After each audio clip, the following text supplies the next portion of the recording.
오늘 제목에 언약궤와 성전 강화 이런 부분을 좀 놓고 보도록 합니다. 창세기 3장 사건이 그 창세기 3장 사건을 통해서 우리에게 세 가지 문제가 옵니다. 그 세 가지 문제가 오는데 첫째가 뭐냐? 하나님의 형상이 깨집니다. 하나님의 형상이 깨어지고 우리에게 영혼을 주셨잖아요.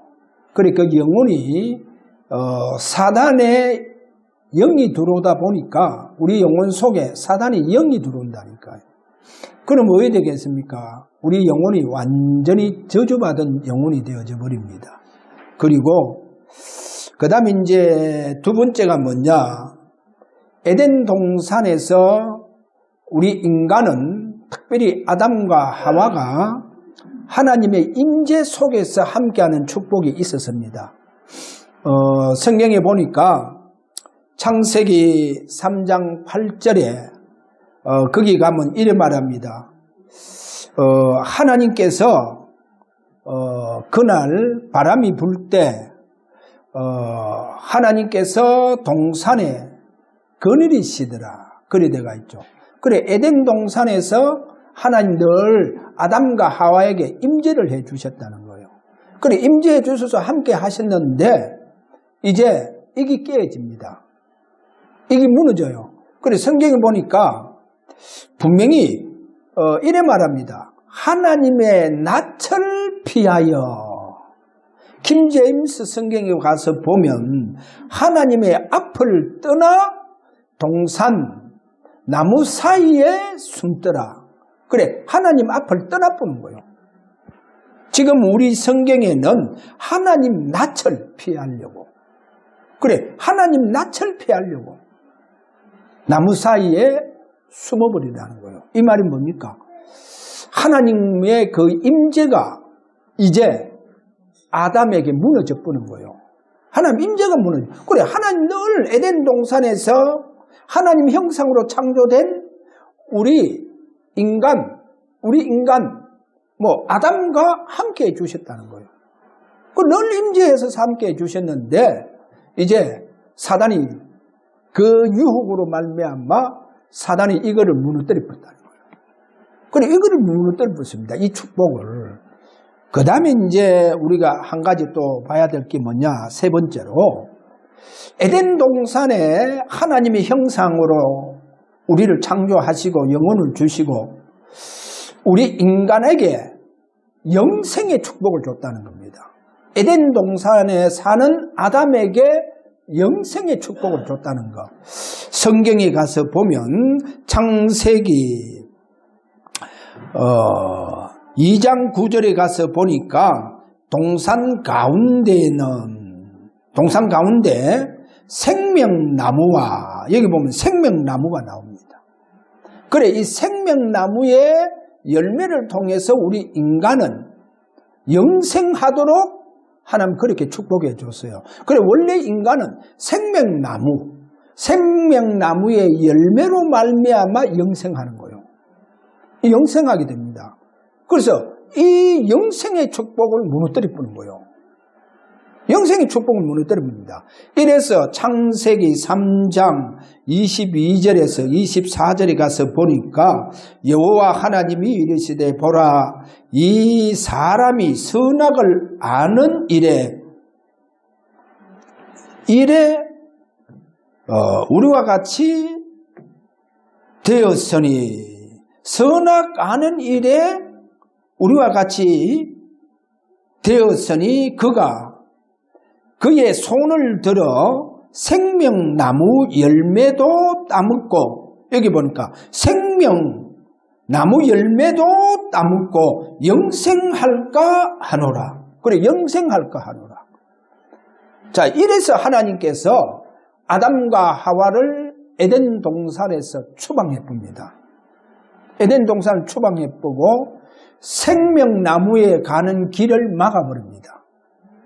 주의 사자를 통해서 완전히 성경에 보면 불칼, 하영금으로 생명나무에 가는 길을 막아버려요. 자, 이래서 우리 인간이요. 자, 이 귀중한 축복을 상실했다. 뭡니까? 첫째, 하나님의 형상을 무너뜨렸다는 거예요. 하나님 형상. 그 다음에 뭐요? 영혼을 완전히 저주받은 영혼이 되어졌고, 자, 그리고 두 번째, 하나님의 임재가 상실되었다는 거예요. 그리고 임재가 상실되어 보니까 이제 사단이 우리 인간을 주관하고 있더라는 거예요. 그 마귀가 주관하는 거예요. 하나 임재가 상실되어 보니까. 그 다음에 세 번째, 영생의 축복을 완전히 상실하게 만들어버렸다. 자, 이것을 창세기 3장 사건에서 사단이요, 이 문제를 이렇게 묻습니다. 저는 여기서 보면서 가장 축복이 뭐냐? 뭐 우리가 천당 가면 뭐 우리가 영원토록 천당에서 살겠지만 에덴 동산에서 하나님의 임재, 하나님이 우리 인간과 함께하는 이 축복, 하나님 이 축복을 우리에게 주셨다는 거. 그래서 오늘 첫 번째 보세요. 처음부터입니다. 하나님은 처음부터 하나님의 형상으로 창조된 우리 인간에게는 하나님께서 임재하셔서 함께 해주셨다는 거예요. 그래, 하나님 나와 함께 해주시는 이 축복. 자, 이 축복을요, 한번 잘 보세요. 하나님 아담에게 이 축복을 주셨잖아요.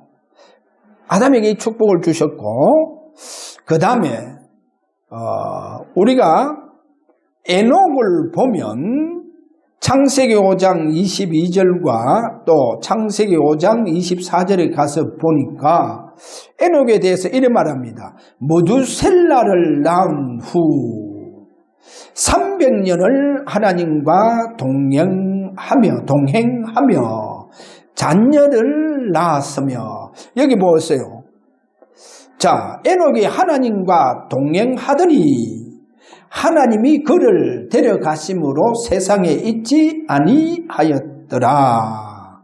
여기 보니까 300년 동안 하나님과 동행하며 하나님 에녹에게 임재하셔서 함께 하셨는데, 그래서 하나님과 더불어 이 에녹이 300년 동안 동행하더라는 거예요. 300년 동안. 자, 이렇게 동행하는 그 에녹을 하나님께서 나중에 보면 에녹을 죽음을 보지 않고 하나님께서 데려가시는 거예요. 그러니까 얼마나 축복입니까? 그래서 지구상에 그 성경에 보면 에녹하고 엘리야는요, 산채로, 오늘 이게 에녹 보니까 그냥 산채로 어디로 갔단 말입니까? 천국으로 들어가 붙는 거예요. 산채로 들어간 유일한 인물이 바로 에녹. 그래, 하나님이 임재하쁘니까요. 하나님 임재하셔서 함께 300년 동안 하나님과 더불어 사는 거예요. 그런데 여기 아주 중요한 또 메시지가, 그러면 에녹을 우리가 보면 하나님 임재하셔서 하나님과 더불어 하나님과 동행했다, 300년 동행했다, 그러면 막 에녹이 막 오로지 막 기도만 하고 막 그리 했느냐? 그게 아니더라는 거예요. 오늘 여기 보니까 쉽게 말하면 에녹을 오늘 이렇게 말씀합니다. 자, 300년을 하나님과 동행하며 자녀들을 낳았으며, 그래, 가정생활 다 하는 거예요. 쉽게 말하면 오늘날 직장생활 다 하더라는 거예요. 직장생활도 다 하면서 하나님과 동행하더라는 거예요. 하나님 직장생활하고 있는 에녹에게 하나님 임재하셔서 그 현장에서도 함께 해 주시더라는 거예요. 에녹을 그렇게 보고, 그 다음에 노아를 보세요. 노아를 보면 창세기 6장 8절. 자, 노아의 시대가 어떤 시대입니까? 네피림 시대잖아요. 네피림 시대는 딱 두 가지입니다. 네피림 시대는 완전히요, 사람들이 귀신을 추앙하고 귀신을 숭배하는 그 시대가 되어버렸다는 거예요. 그거를 보고 네피림 시대를 합니다. 그런데 이 네피림 시대는요, 그 다음에 지구상에 하나님 자녀뿐만 아니라 모든 인간이요, 완전히 타락하고 부패에 붙는데 그 모든 생각하는 것, 마음에 계획하는 것이 전부 다 악하더라는 거예요. 그래, 마음에 생각하는 것, 모든 그 계획들이요, 전부 다 악하고 이렇게 부패된 네피림 시대에 성경이 이런 말합니다. 노아는 하나님께 은혜를 입었더라. 할렐루야. 보세요. 지금요, 우리가 이 시대에 저와 여러분이 하나님께 은혜 받기를 원합니다. 은혜. 그래, 하나님께 은혜 받아야 돼요. 자, 그래서 여기에 노아를 이렇게 말합니다. 자, 9절에 가서 보면 노아는 의인이요 당대의 완전한 자라. 그는 하나님과 동행하였으며. 여기에 우리가 조금 생각해야 할 말씀이 있습니다. 노아는 의인이요 당대의 완전한 자라. 그래, 이 말씀이 뭐냐? 노아는 하나님께 은혜를 받았는데 오실 메시아의 그 의를 붙잡았다는 거예요. 할렐루야. 오실 메시아의 의를 붙잡고, 그래서 그 메시아의 의와 그 메시아의 그림자, 오실 메시아를 바라보는 그 노아와 하나님께서 함께 해 주셨고 노아가 하나님과 동행했다는 거예요. 보세요. 그 부패 시대에, 그 네피림 시대에 유일하게 노아가 하나님께 은혜를 받고 하나님과 동행하는 거예요. 동행하는데, 그래서 노아가요, 하나님의 계획을 이룹니다. 그 노아가 하나님 그 계획이 뭐냐? 노아야, 잣나무를 가지고 방주를 지으라는 거예요.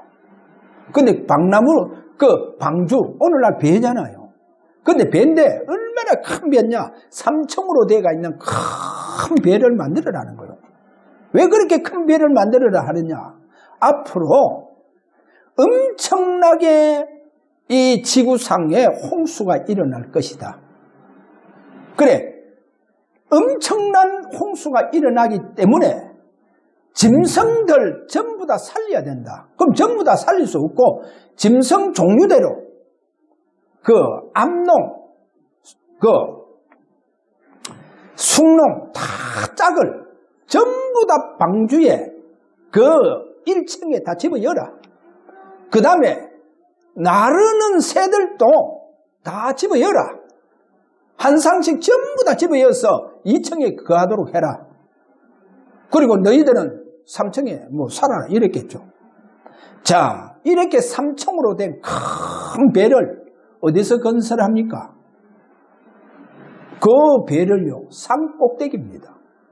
그 높은 산 꼭대기요. 저는 바닷가에서 살았기 때문에 우리가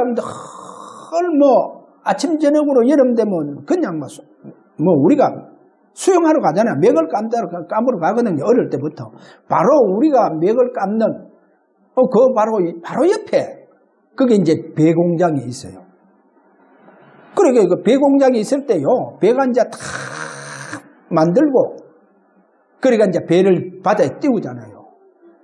그때요, 우리가요, 배가 이제 그때 바다에 띄울 그때요, 선주, 아마 그 배 주인이겠죠. 그때 이제 그때 맛있는 떡을 만들어서 그 떡을요, 배 위에서라든지 오는 사람들 팍 나눠줘요. 막 던져주기도 하고, 막 위에서도. 왜?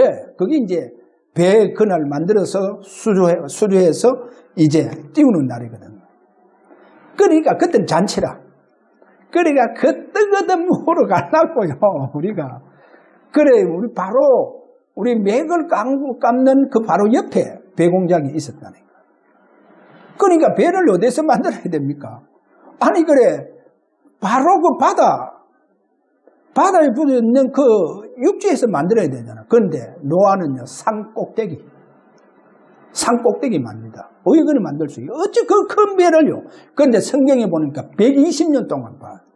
그럼 노아는요 얼마나 하나님 은혜 받았겠어요. 그 배 만드는데 하나님 왜 나를 이렇게 큰 배를 도저히 감당할 수 없는 배를 만들게 합니까? 하나님. 그 불평하고 했냐? 하나도 없어요. 오히려 배를 만들면서 하나님 이 지금 사람들이 이렇게 큰 홍수가 일어나는 건 모르고 저렇게 부패하가 살고 있는데 저들 어떻게 해야 되겠습니까? 하나님 저들 다 멸망을 받으면 어떻게 합니까? 해서 노아가 배를 만들고 틈틈이 시간이 있으면요 그 복음 전하러 가요. 앞으로 곧 하나님께서 이 땅을 심판한다. 살아남을 수 있는 것은 방주로 들어와야 된다. 그러니까 막 어린아이도 노아 보고 저 노아 영감 미쳤다 그러고요. 지금 하늘 봐라 하면서 이렇게 하늘이 구름 한 점 없고 이렇게 좋은 날씨에 무슨 앞으로 그렇게 큰 홍수가 내리냐 하면서 실성했다 하면서 전부 다요 막 뭐 어른할 것 없이 다 거절하는 거 있죠. 그런데요 노아가요 얼마나 하나님께 은혜 받았냐. 그래 많은 사람들이 자기를 외면해도 자기를 미쳤다고 해도 그는요 120년 동안 하나님의 은혜 속에서 하나님과 동행하면서 여러분 방주를 짓더라는 거예요. 할렐루야. 여러분 지금 이 시대에 하나님 나와 동행해 주시지 아니하면 안 됩니다. 그럼 어떻게 해야 돼요? 하나님은 우리 가정에, 하나님은 내 직장에, 하나님은 우리 교회에 하나님께서 오늘 또 임재해 주셔서 나와 함께 해 주시고 그 하나님께서 내게 은혜를 베풀어 주셔야만이 내가 이 땅에서 하나님과 동행하면서 사는 노아 같은 우리의 발걸음이 된다는 거예요. 우리의 신앙이 삶이 된다는 거예요. 할렐루야. 그래서 이렇게 하나님 동행하는 축복을, 하나님 임재하는 축복을 우리 인간을 만드실 때부터 하나님은 하나님의 형상으로 창조하시고 우리에게 영혼을 주셨다는 거예요. 그래서 우리 인간은 유일하게 하나님의 임재의 축복 속에 있습니다. 할렐루야. 이 임재의 축복 속에 있는 우리 인간에게 하나님은 동산의 모든 짐승까지도 다 다스리고 정복하고 너희가 다 그들을 다스리라 그렇게 하나님이 해주셨는 거예요. 자, 처음부터 하나님은 우리와 함께 해주셨다는 거. 동행할 수 있는 임재의 축복을 주셨다는 겁니다. 자, 보세요. 하나 예를 들자면 아브라함 보세요. 여러분 아브라함 딱 생각하면 누구를 생각해야 되냐? 동방의 의인. 누굽니까? 동방의 의인. 그리고 완전한 자가 한 분 있죠. 그분이 누구냐? 욥입니다. 욥. 그런데 하나님은 욥을 부르시지 않고 하나님은 누구에게 더 큰 욥보다 더 큰 임재의 축복을 주느냐? 저 갈대아 우르의 우상을 숭배하는 그 아브라함에게 하나님 찾아가시는 거예요. 하나님 아브라함에게 찾아가서 아브라함을 부르시는 거예요. 할렐루야. 자, 그래서 하나님께서는 아브라함과 함께하는 축복을 주십니다. 자, 그러면 개인들은 우리가 아브라함까지 계속 우리가 이제 봐야 되는데, 그러면 이스라엘 민족 자체에게는 어떻게 하느냐? 이스라엘 민족 자체에게 하나님은 이렇게 말합니다. 모세에게 성막을 만들고 그 지성소에 언약궤를 만들어서 거기에 비치해라는 거예요. 그러면 하나님은 이스라엘 백성들을 예배하기 위해서 그들이 성전을 찾을 때, 성막을 찾을 때, 예배하기 위하여 나를 찾을 때 내가 그 성막 지성소에 있는 언약궤에 임재할 것이다. 그래 임재하셔서 내가 이스라엘 민족들을 만나주고 이스라엘의 종족들을 내가 만나줄 것이다. 자, 이렇게 하나님은 원래의 축복, 임재의 축복을 이제는 성막 안에 있는 지성소를 통해서 하겠다는 거예요. 성막에 하나님의 백성들이 예배를 드리러 오잖아요. 그런데 그 예배 드리러 오는 하나님의 이 백성들, 이스라엘의 종족들을 하나님은 성막을 통해서 언약궤를 통해서 만나 주시겠다는 거예요. 그래서 하나님께서 성막에 임재할 때 성경에 이런 말합니다. 성막에요 구름이 가득 찹니다. 구름이 가득 찹니다. 그거는 뭡니까? 하나님이 지금 언약궤에 임재하셨다는 거예요. 자, 이렇게 하나님은 이스라엘 백성들과 이렇게 임재하셔서 그들과 함께 하시기를 원합니다. 이렇게 하나님은 오늘도 우리와 함께 하시기를 원합니다. 자, 그러면 이스라엘 민족들에게는 언약궤가 굉장히 중요하잖아요.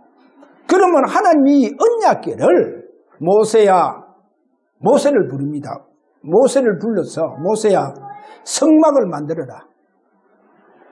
그리고 언약궤를 만들어라. 그 전부 다 뭐요?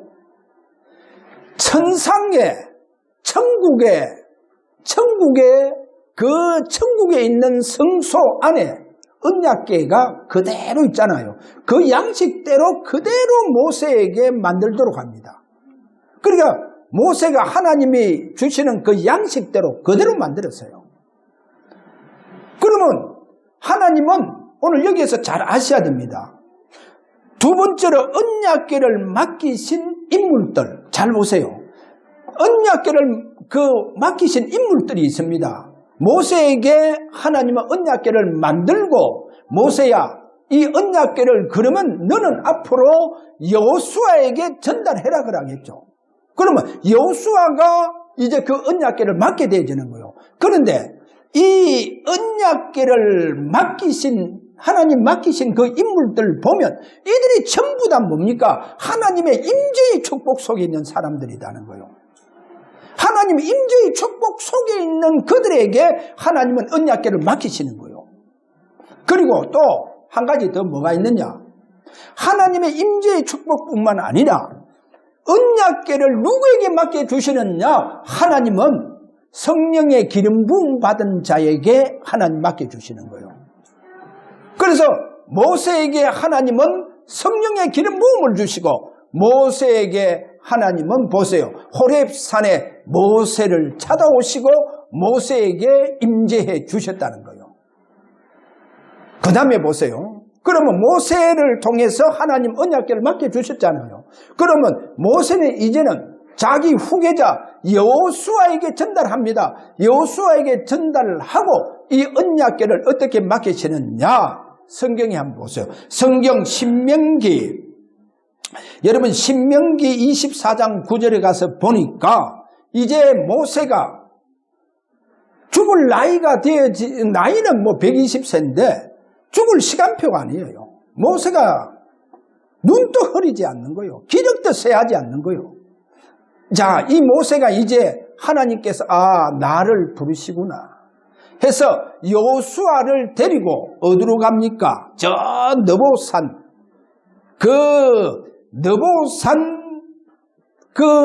비스가라고 하는 그 꼭대기에 올라가요. 그 꼭대기가 비스가라.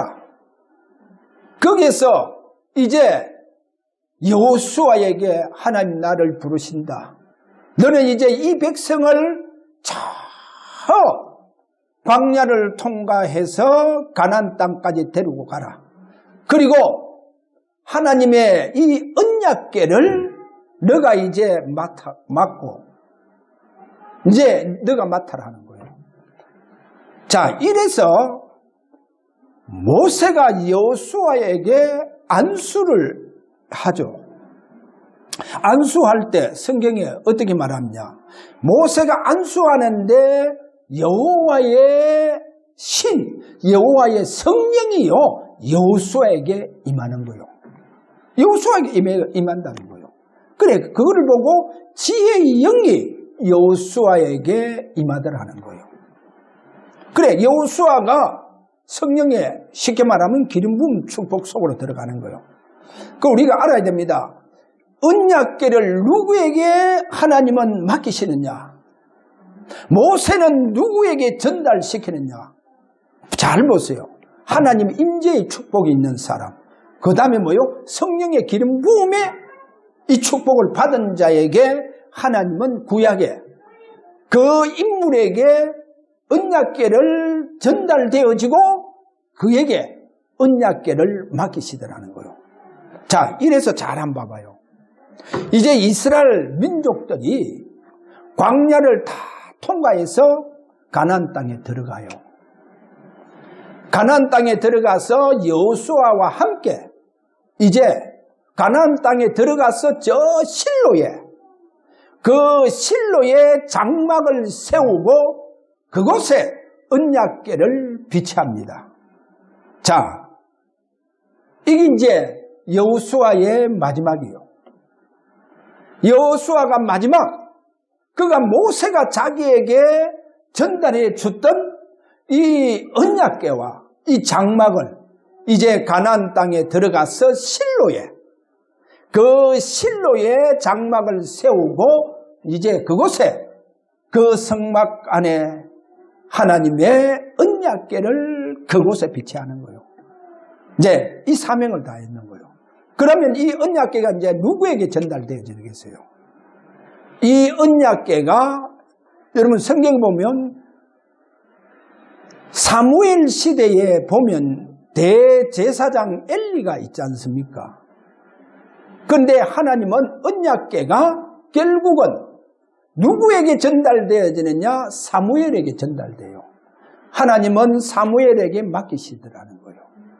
이렇게 사무엘에게 맡겨지니까 여러분 엘리 제사장 때는 하나님의 말씀과 이상이 희귀하더라. 그래 되어갔잖아요. 하나님 말씀과 이상이 희귀하더라. 그런데 너희들 성경에 보니까 사무엘이 이제는 제사장 속으로 들어가니까 하나님께서 사무엘에게 임재를 해주시는 거예요. 임재해 주시는데 성경에 어떻게 표현하느냐?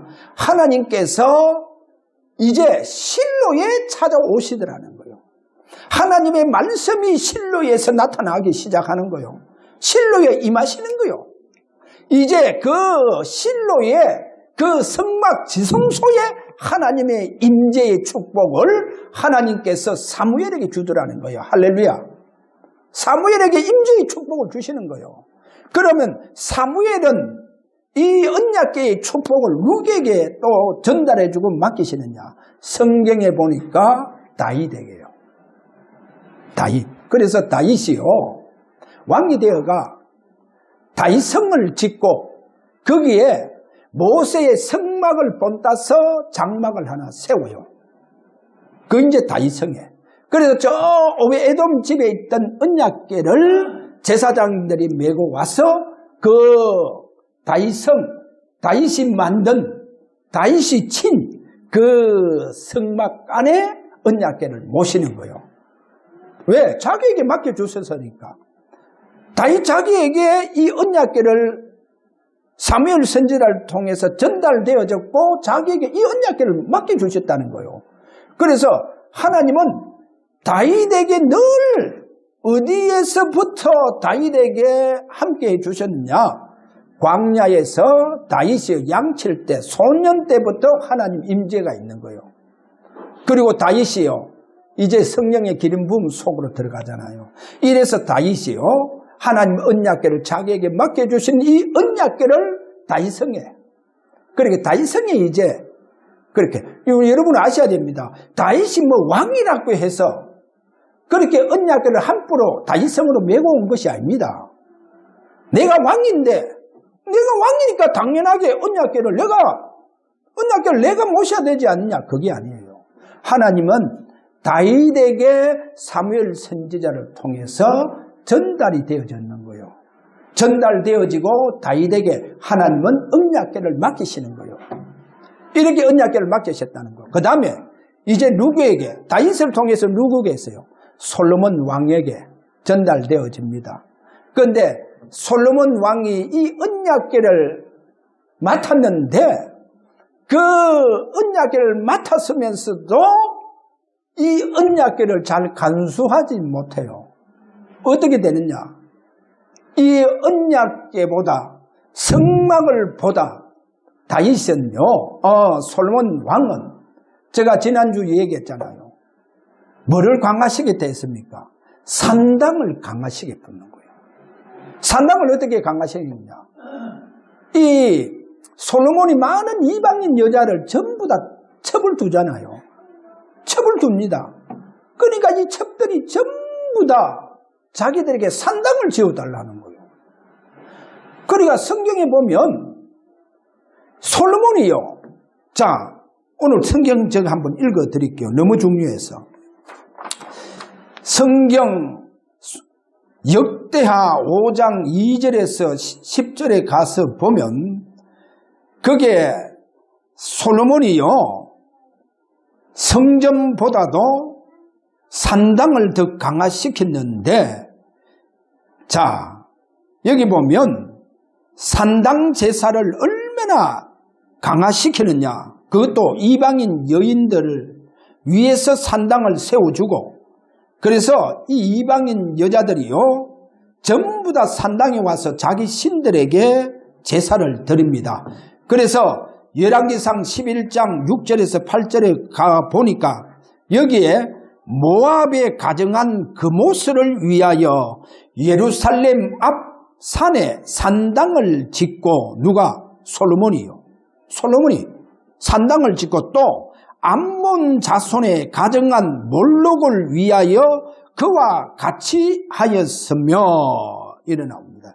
자, 이러고 열왕기상 11장 7절에 가서 보니까 여기에 암몬 자손에 가정한 몰록을 위하여 산당을 또 세울 뿐만 아니라 그 다음에 8절에 가서 보니까 그가 또 그의 이방 여인들을 위하여 다 그와 같이 한지라 그들이 자기의 신들에게 분향하며 제사하였더라.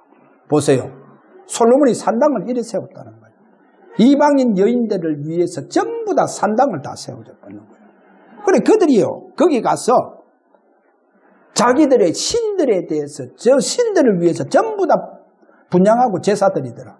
이렇게 산당을요 강화시키고 하나님의 성전을 약화시킨 사람이 결국 누구냐? 솔로몬 왕입니다. 여러분 솔로몬 왕이 어떤 왕입니까? 이런 솔로몬 왕이 결국은 하나님 성전을 약화시킴으로 말미암아 나라가 둘로 쪼개집니다.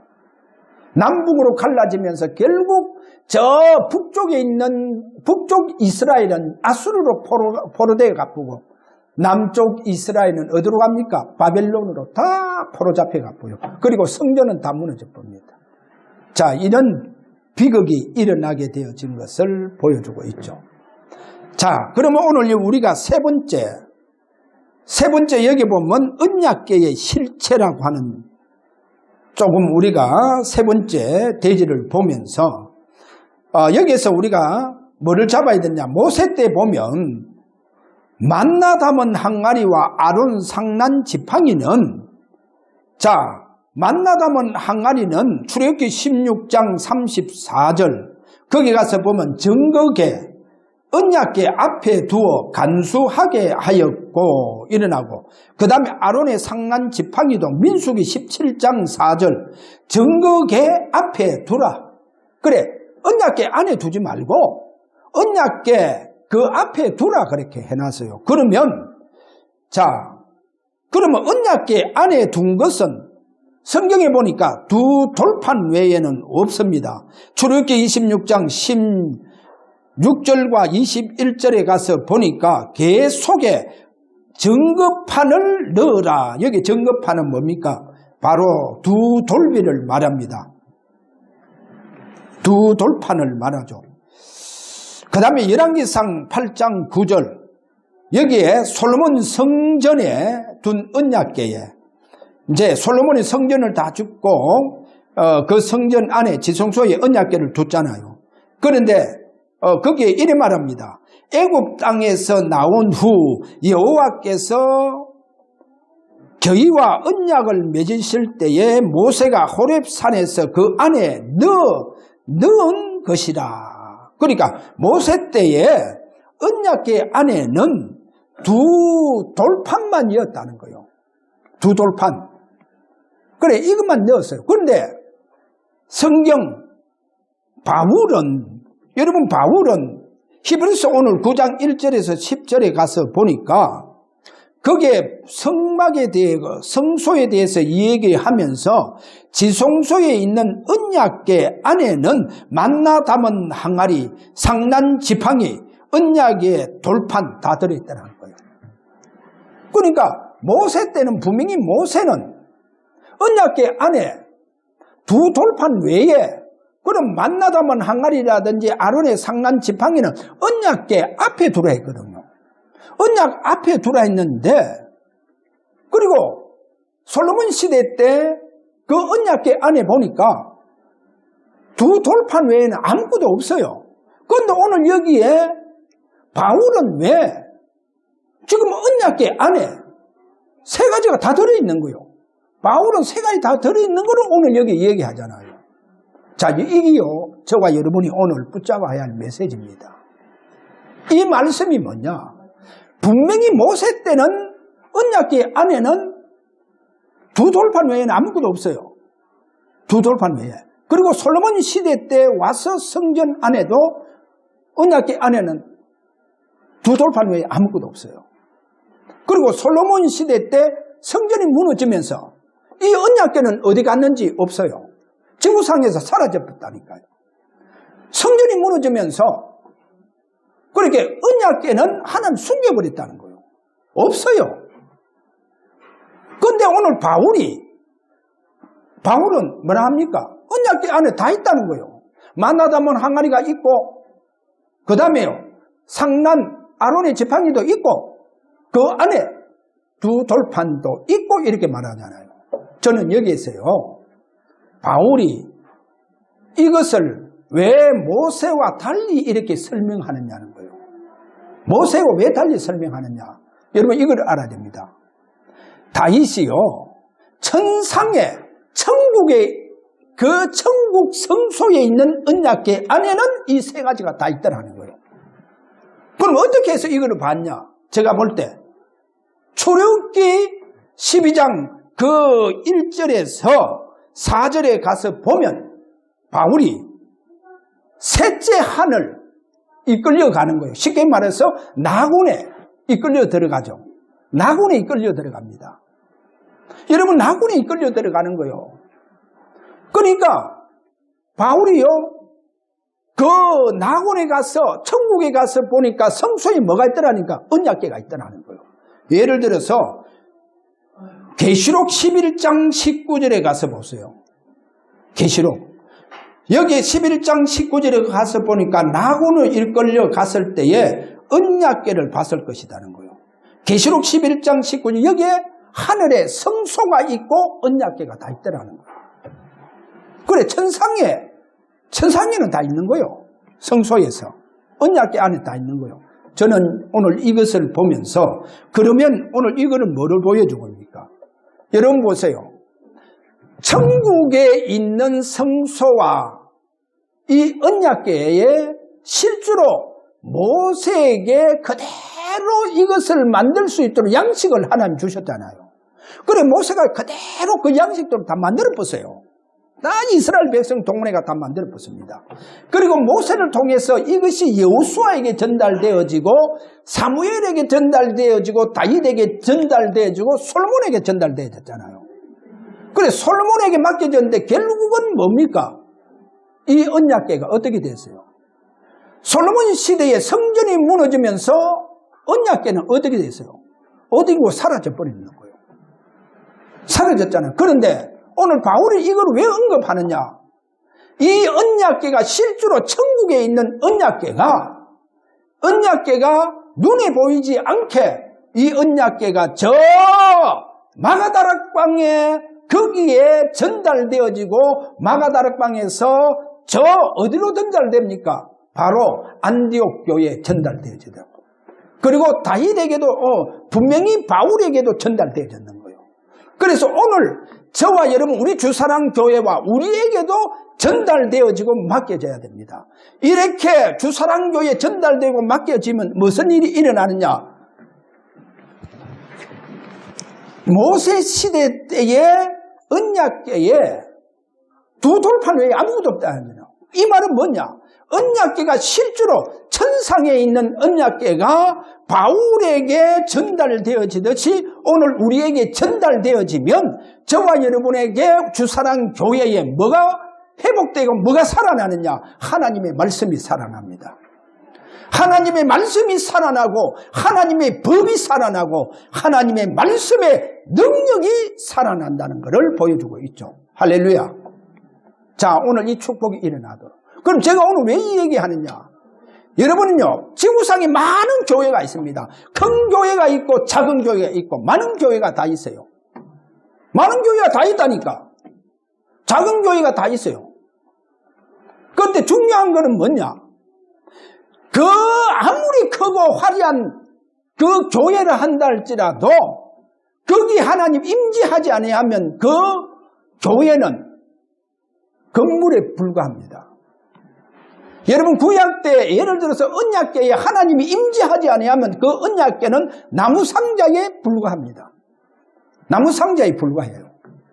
그래서 오늘 저와 여러분 우리 주사랑교회 하나님께서 임재하셔서 천국에 있는 그 언약궤가 눈에 보이지 않게 우리 주사랑교회에 전달되어져서 하나님의 말씀이 회복되어 살아서 역사하는 하나님의 말씀이 살아서 역사하는 교회가 되고 하나님의 말씀이 우리에게 법이 되어지고 하나님의 말씀이 우리에게 그야말로 능력의 말씀으로 우리를 치유하고 역사하도록 이런 하나님의 임재의 축복, 언약의 축복이 있도록 저와 여러분의 한 주간 기도하시기를 원합니다. 자, 오늘 메시지가 좀 길었는데 너무 중요했기 때문에 우리 다 함께 오늘 이 시간 기도합니다. 하나님 우리 주사랑교회, 우리 주사랑교회 하나님 나라가 세워지고 하나님의 이 임재의 축복이 있는 교회, 하나님의 말씀이 살아서 회복되어지고 하나님 말씀이 법으로 회복되어지는 축복과 능력으로 축복되기를 우리 다 함께 오늘 이 시간 저와 여러분이 기도하기를 주의 이름으로 축원합니다.